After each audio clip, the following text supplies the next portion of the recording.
আসসালামু আলাইকুম প্রিয় দাখিল পরীক্ষার্থীবৃন্দ। গুরুত্বপূর্ণ ৫ টি কবিতা অংশ নিয়ে আসলাম ইনশাআল্লাহ। এগুলি থেকে প্রশ্ন যেভাবে আসুক আপনি দিতে পারবেন।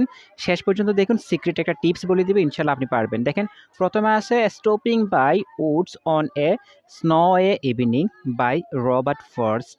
তো এই যে একটা আছে প্রথমে, এটা খুবই গুরুত্বপূর্ণ। এটা একেবারে 7 স্টার দেওয়া ছিল। তো এখান থেকে প্রশ্ন হবে। তারপরে হচ্ছে time you old gipsy man by রিল, এরপর হচ্ছে হকসন। তো এইটাও আপনারা অবশ্যই শেষ করে নেবেন। যে ৫টা দিয়েছি ৫টা একটু ভালো করে পড়বেন। আর এগুলো কীভাবে উত্তর লিখতে হবে, সে উত্তরের যে সিক্রেটটা আছে সেটা আপনাদেরকে বলে দিচ্ছি। ইনশাআল্লাহ সম্পূর্ণ ভিডিওটা দেখেন। তারপর আছে the sands of Dee by Charles Kingsley. তারপর রয়েছে আমাদের কত নাম্বার হবে এবার?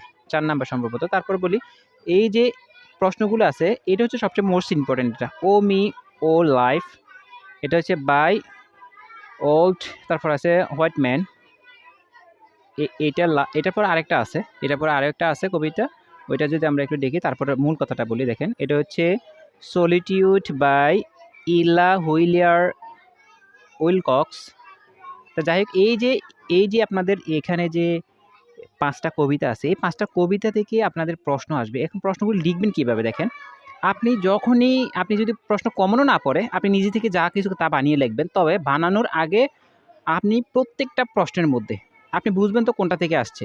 আপনি কবিতার নামগুলো একটু মুখস্থ করে যাবেন, আর কবিতার যে কবির নাম আছে কবির নামটি একটু মুখস্থ করে যাবেন। প্রত্যেকটা প্রশ্নের শুরুতেই অ্যান্সার দিয়ে ঠিক লিখবেন এভাবে।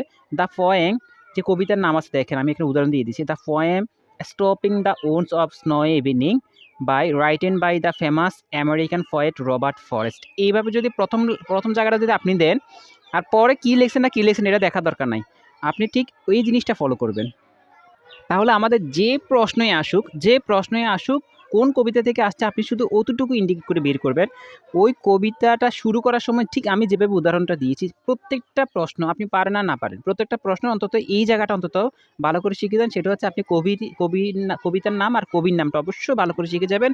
শুরুতেই ঠিক আমার দেওয়া লাইনটা, অন্তত একটা লাইন ভালো করে মুখস্থ করে যান।